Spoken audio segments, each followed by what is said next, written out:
What if I told you that staying positive isn't about motivation? It's about force, and not the kind of force you're thinking of. Most people get this wrong. They wait for good days to feel good. But what if you could flip that? What if you could control your mind, no matter what's happening around you? Stick around, this changes everything. Life doesn't care if you're in the mood. Bad days don't knock on your door and ask permission to ruin you. Traffic jams, rude coworkers, unexpected bills, they all show up uninvited. But here's the secret. Positivity isn't something that happens to you. It's something you do. And the ones who master this, they don't just survive chaos, they use it. Let's talk about how the lie you've been sold about positivity. Most people think positivity is something that happens to them, like luck or good weather. They believe if they just wait long enough, if circumstances finally align, then they'll feel positive. But that's not how it works. That's the lie. Positivity isn't a reaction, it's a choice. And not a one-time choice, but a daily moment-to-moment decision you make regardless of what's happening around you. Think about it. When do you usually hear someone say, "I'm staying positive"? When things are already going well. They say it when things are falling apart. That's the first clue. Real positivity isn't about ignoring problems. It's about refusing to let those problems control your mind. It's easy to be cheerful when life hands you everything you want. But what about when it doesn't? What about when you're stuck in traffic? When your boss criticizes you? When your plans blow up in your face?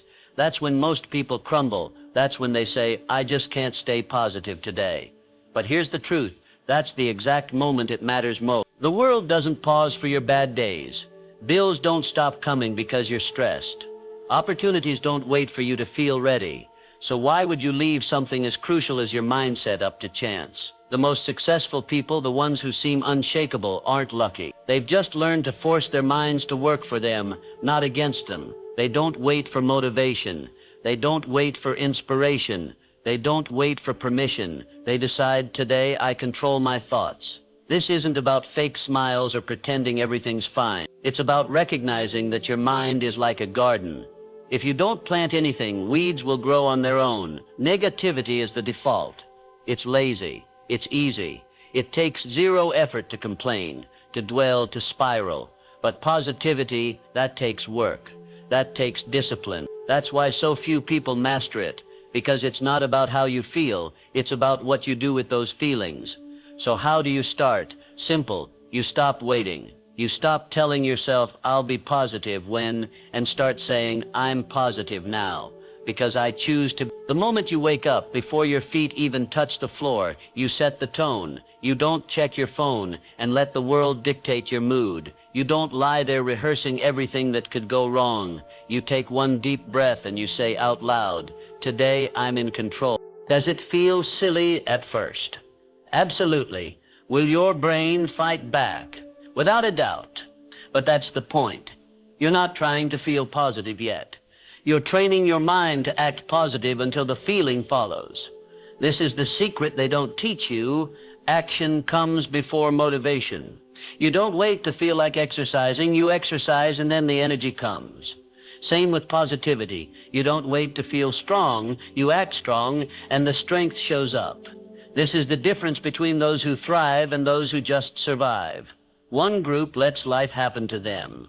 The other group makes life happen. Which one are you? The 5-second rule. No, not that one. There's a moment, a split second, between when you wake up and when your brain starts running its usual routines. Most people miss it.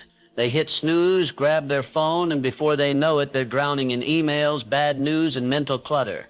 But what if you could hijack that moment? What if you could use it to set the entire day on your terms? That's what this rule is about. Here's how it works. The second you open your eyes, before you even sit up, you have 5 seconds to plant a seed in your mind. Just 5 seconds. That's all it takes. Say one thing, just one, that you're grateful for, out loud. It doesn't have to be profound. I'm grateful I woke up today. I'm grateful for this bed. I'm grateful I have a chance to try again. The simpler, the better, because this isn't about grand gestures. It's about wiring your brain to start the day with focus, not chaos. Why does this work? Because your brain is programmable. The first thoughts you feed it set the tone for everything else. If you wake up and immediately check your phone, you're letting the world dictate your mood. You're handing over control before you've even had coffee. But if you take those 5 seconds to anchor yourself, something shifts. You're no longer reacting. You're leading. This isn't just some fluffy self-help trick. There's science behind it. When you speak out loud, your brain processes the words differently than if you just think them. It's like making a contract with yourself. And gratitude, that's not just about feeling good. It's a weapon against negativity. You can't be grateful and angry at the same time. You can't be grateful and stressed at the same time. It's impossible. So by starting your day with gratitude, you're essentially vaccinating yourself against the nonsense the world will throw at you later. But here's the catch. You have to do it immediately. The second you hesitate, your brain will default to its old habits. That's why it's called the 5-second rule, not 10, not 30, 5. Because if you wait longer, the moment's gone. The window closes, and then you're back on autopilot, letting the day happen to you instead of for you. Some days you won't feel like doing it. Some days you'll wake up tired, stressed, or just plain over it. Those are the days it matters most. Because anyone can be positive when life's easy. But when it's hard, when you have to force it, that's when you're building real mental strength. That's when you're proving to yourself that your mood isn't at the mercy of circumstances. So try it tomorrow. Set your alarm 1 minute earlier if you have to. The second your eyes open, before you even move, say one thing you're grateful for, out loud. Do it for a week, then a month. Watch what happens. You'll start noticing shifts, small at first, then undeniable. You'll catch yourself pausing before reacting. You'll find yourself looking for solutions instead of dwelling on problems. Not because life got easier, because you got stronger. The mirror trick. They don't teach you. You've heard it before. Fake it till you make it. But what if I told you there's a reason that phrase sticks around? It's not just empty motivation. It's neuroscience. Your brain doesn't just react to your emotions. It takes orders from your body. When you smile, even if you don't mean it, your brain gets a signal. Things must be okay. When you stand tall, even if you don't feel confident, your brain starts to believe you are. This isn't wishful thinking. It's biology. And you can use it to rewire your entire mindset in less than 30 seconds a day. Here's how it works. Every morning before you leave the bathroom, before you check your phone, before the world gets its hands on your attention, you look in the mirror. Not a quick glance, not a half-hearted peek. You look yourself dead in the eye, and you say out loud, "Today's mine." Now, the first time you do this, it's going to feel ridiculous. You might even laugh at yourself. That's fine. Laugh. But say it anyway. Because here's what's happening beneath the surface. Your brain is listening. It doesn't care if you believe the words yet. It only cares that you're saying them. And the more you say them, the more your mind starts to accept them as truth. This isn't magic. It's conditioning. The same way you can train a muscle to get stronger, you can train your mind to default to strength instead of doubt. But most people never try. They wake up, stumble to the mirror, see the tired face staring back, and immediately think, "Ooh, today's going to be rough." And guess what? It usually is. Because they programmed it that way before they even left the house. The mirror trick flips that script. Instead of letting your mood dictate your actions, you're using your actions to dictate your mood. You're not waiting to feel ready. You're acting ready until your feelings catch up. And they will. Faster than you think. Because the brain hates inconsistency. If you keep telling it today's mine while standing tall, making eye contact with yourself, and speaking with kindness, it will eventually have no choice but to align your emotions with your behavior. But here's the key. You can't skip days. You can't do it half-heartedly. This only works if you commit fully without excuses. 30 days straight. No breaks. No, I'll do it tomorrow. Every single morning. Because consistency is what rewires your subconscious. One day won't change you, but 30. That's enough to build a habit. That's enough to make your brain start believing you before you even open your mouth. And it's not just about the words. It's about the posture. Stand like someone who owns the day. Shoulders back, chin up, no slouching, no weak voice. You're not asking for permission to have a good day. You're declaring it. Because here's the truth. The world doesn't give you confidence. You take it. And the mirror is where you practice taking it before anyone else gets a say. By day 10, you'll notice something strange. The words won't feel as forced. You might even start to believe them. By day 20, you'll catch yourself standing differently. walking differently. People might even ask if you've changed something. They'll notice before you do. And by day 30, you won't need to convince yourself anymore. You'll know. Because you've spent a month proving it to yourself, one morning at a time. So start tomorrow. No waiting for the right day. The right day is the day you decide to take control. Look in that mirror. Say the words. Mean them, even if you don't yet. And watch what happens when you stop asking for a good day and start demanding one. The enemy you ignore. Every morning. Negativity is sneaky. It doesn't announce itself. It doesn't show up with a warning. It creeps in quietly, disguised as realism, as venting, as just telling it like it is. And before you know it, it's taken over your thoughts, your conversations, your entire outlook. The worst part, you let it. Because negativity is easy. It's lazy. It's the default setting of an untrained mind. Think about the first thing you do when something goes wrong. Do you look for a solution, or do you complain? Be honest. Most people complain. Not because they love being miserable, but because complaining feels productive. It feels like you're doing something about the problem when really you're just spinning in place. Every minute you spend talking about what's wrong is a minute you're not fixing it. And the longer you dwell, the harder it is to move forward. But here's the good news. You don't have to live like this. You don't have to let your brain run on autopilot, dragging you into the same old cycles of frustration. You can interrupt it. You can force it to shift gears. And it starts with one question. What's one thing I can do right now to move forward? Not later. Not when you feel like it. Now. Because now is the only time you have any real control over. The past is done. The future isn't here yet. But this moment, this is where change happens. And the sooner you train yourself to act in this moment, the less power negativity has over you. Most people wait for motivation. They think once I feel better, I'll get started. But that's backwards. Action comes first. Motivation comes after. You don't wait to feel like going to the gym, you go and then the energy follows. Same with your mindset. You don't wait to feel positive. You force yourself to take one small step forward and the positivity builds from there. So how do you start? Simple. The next time you catch yourself complaining about work, about life, about anything, stop mid-sentence. Literally pause. Ask yourself, what's one thing I can do right now to improve this? Not a grand solution, not a complete fix. Just one small, actionable step. Maybe it's sending an email you've been avoiding. Maybe it's taking a 5-minute walk to clear your head.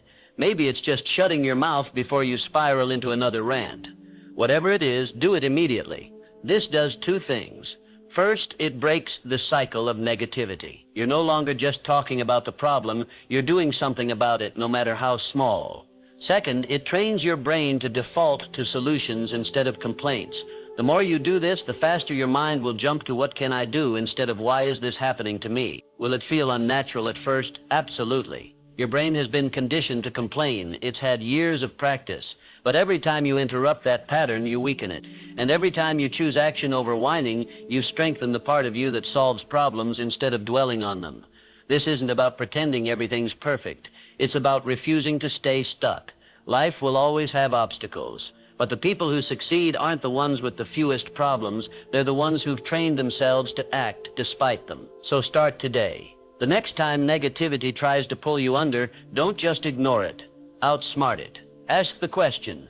Take the step and watch how quickly your mindset and your life starts to change. The firewall technique. Your mind is under attack every single day. Not by hackers in some distant country, but by something far more dangerous, negativity. It comes at you from every direction. The news telling you the world is falling apart. That coworker who always has something to complain about. The random thoughts in your own head that whisper, you're not good enough. Most people let this stuff in without a second thought. They absorb it, dwell on it, and wonder why they feel so drained by the end of the day. But what if you could stop it? What if you could build a mental firewall, something that filters out the junk before it ever reaches your core? Think about how a computer works. A firewall doesn't stop all traffic, it just blocks the harmful stuff. The viruses, the spam, the threats. Your mind needs the same thing, because right now you're letting everything in. Every bad mood, every negative comment, every piece of bad news, it all gets access to your mental hard drive. And the more you allow, the slower your system runs, the more it crashes, the harder it is to function at full capacity. So here's how you fix it. From now on, when negativity comes at you, whether it's from outside or inside your own head, you pause. You don't react. You don't engage. You ask one simple question. Does this deserve my energy? If the answer is no, and most of the time it will be, you delete it. No guilt, no second guessing. Just delete. This isn't about ignoring reality. It's about choosing where your focus goes, because your attention is the most valuable thing you own. Once you spend it, you can't get it back. So why waste it on things that don't serve you? Why let someone else's bad mood become yours? Why let a random headline ruin your morning? You wouldn't let a stranger walk into your house and start shouting nonsense at you, so why let them do it to your mind? The key is to catch yourself before you get pulled in. The moment you feel your mood shifting because of something external, pause, take a breath, ask the question, does this deserve my energy? If it doesn't, shut it down. Change the subject, walk away, close the app, redirect your thoughts. It's not running from reality, it's protecting your peace. At first, this will feel unnatural. We've been conditioned to react to everything instantly, to absorb every piece of information, every emotion, every opinion, as if it's our responsibility to carry it. But it's not. You are not required to hold space for negativity. You are not obligated to entertain thoughts that don't help you. The more you practice this, the stronger your firewall becomes. And eventually you'll notice something incredible. The things that used to ruin your day barely even register anymore, because you've trained your mind to filter out the noise and focus only on what matters. This is how you stay in control, not by changing the world around you, but by changing what you allow inside you. Why most people fail at staying positive? They think positivity is something you either have or you don't, like it's a personality trait, something you're born with. So when they have a bad day, when they slip up, when they catch themselves thinking negatively, they assume they've failed. I'm just not a positive person, they say, and they give up. But here's the truth, positivity isn't a light switch. It's not on or off, it's a skill. And like any skill, it takes practice. Think about the gym. If you miss a workout, do you quit forever? Of course not. You just go back the next day. You don't decide you're not a gym person because you slipped up once. You understand that progress isn't about perfection, it's about consistency. The same applies to your mindset. A bad day doesn't mean you failed. It just means you need to reset. But most people don't reset. They let one bad moment turn into a bad day, a bad week, a bad month. They think I'll start fresh tomorrow. But tomorrow never comes, because tomorrow turns into the next day and the next, and suddenly they're right back where they started, waiting for some magical moment when they'll feel positive again. Here's the reality. Positivity isn't about never falling. It's about how fast you get back up. The people who master this don't have fewer problems than you. They don't have some secret immunity to bad days. They've just learned to reboot faster. They don't wait for tomorrow. They don't wait for the right moment. They reset now. So how do you do it? Simple. The next time you catch yourself spiraling, whether it's anger, frustration, self-doubt, you stop. You take a breath.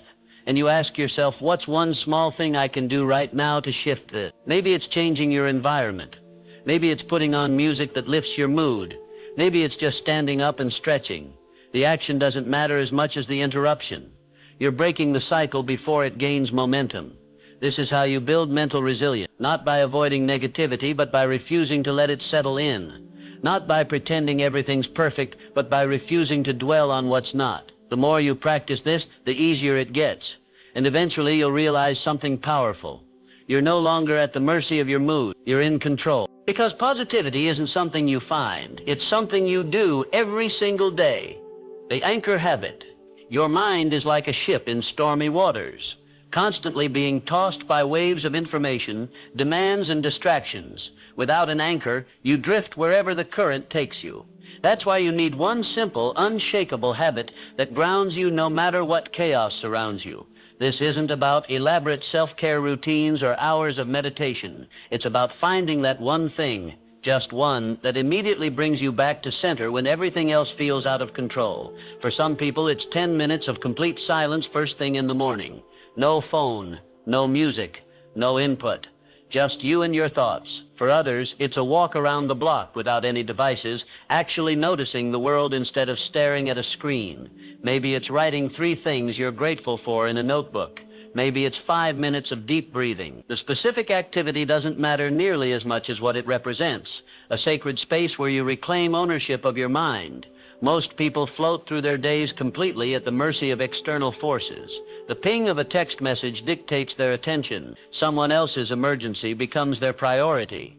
The 24-hour news cycle programs their emotions. But when you have an anchor habit, you create a buffer between you and the chaos. That 10 minutes of silence, that's your territory. That device-free walk, that's your mental fortress. No one can touch it unless you let them. The power comes from consistency, not duration. 5 minutes every single day does more than an hour once a month. Why? Because you're training your nervous system to recognize that no matter what happens, there's always this one space where you're in control. Over time, just the act of starting your anchor habit sends a signal to your entire being. I've got this. Even on days when you feel completely overwhelmed, completing that small ritual reminds you that not everything is out of your hands. Here's what most people get wrong. They treat these habits as optional luxuries, something to do when they have extra time. But you'll never have extra time. You have to claim it. The busier you are, the more you need this anchor. The more stressful your life becomes, the more essential this habit is. It's not selfish. It's strategic. You can't pour from an empty cup, and you can't navigate life effectively when your mind is constantly in reactive mode. Start small, but start now. Pick one thing that takes 5 minutes or less. Something so simple you can't talk yourself out of it. Do it first thing in the morning if possible, before the world makes its demands on you. Protect this time like your mental health depends on it, because it does. There will be days you don't feel like doing it. Do it anyway. There will be mornings when you're running late. Do a shortened version. The habit itself matters more than the duration. After 30 days, you'll notice something remarkable. That small anchor has created space in your mind that wasn't there before. You'll catch yourself pausing before reacting. You'll find it easier to detach from other people's drama. You'll have moments of clarity in the middle of chaos. Not because your life got less busy, but because you finally gave yourself something steady to hold on to. That's the power of an anchor. It doesn't stop the storm, but it keeps you from being lost in it. The 10-minute rule for negative thoughts. Emotions demand to be felt. That's their nature. But here's where most people go wrong. They either suppress everything until they explode, or they wallow indefinitely. There's a better way. The 10-minute rule gives your emotions space to exist without letting them take over your entire day. Here's how it works. When something upsets you, truly bothers you, set a timer for 10 minutes and feel it completely. Rage, cry, vent to an empty room, write an angry letter you'll never send. But when that timer goes off, you move. Literally. Stand up, change locations, shake out your limbs. The emotional purge is over. This technique works because it honors your humanity while maintaining boundaries with your own mind. Complete suppression isn't healthy. Those emotions will leak out in other ways, but unlimited wallowing keeps you stuck in misery. 10 minutes is enough time to process without getting lost in it. The physical movement when time's up helps reset your nervous system. It's the difference between acknowledging a storm and choosing to live in it permanently.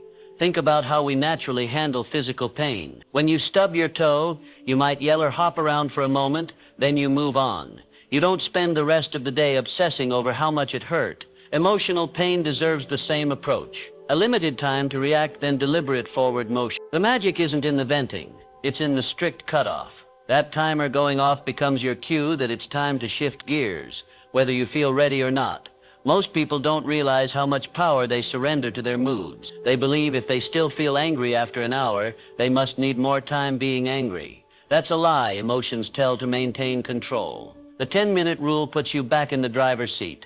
You're saying, I hear you, but we're not doing this all day. At first, your emotions will rebel. You'll think, but I'm not done being upset. Do it anyway. Get up, move, change your environment. After doing this consistently, you'll notice something profound. Your emotions start following your actions rather than the other way around. This isn't about pretending to be happy when you're not. It's about preventing temporary feelings from becoming permanent states. Some days you'll need multiple 10-minute sessions. That's fine. The point is containing the damage rather than letting it spread unchecked through your entire day. You'll be amazed how much lighter life feels when you stop carrying every negative emotion for hours or days longer than necessary. The storm passes faster when you stop feeding it. Implementing this requires ruthless honesty with yourself. No cheating by resetting the timer. No just 5 more minutes. When time's up, you move, even if it's just to a different chair. Some sessions will feel incomplete. That's okay. The goal isn't to solve the problem in 10 minutes, but to prevent the emotional reaction from becoming the problem. With practice, you'll find most issues don't even need the full 10 minutes once you know you have permission to feel them completely for that time. This rule gives structure to emotional chaos. It creates space between what happens to you and how you respond. That space, even just 10 minutes of it, changes everything. Because in that space is where you remember that feelings are visitors, not permanent residents. They can come, but they don't get to stay forever unless you invite them to. The 10-minute rule is your eviction notice. Positivity isn't magic. It's practice. It's forcing yourself to take the wheel when your brain wants to crash. And the more you do it, the less it feels like force. It starts to feel like freedom.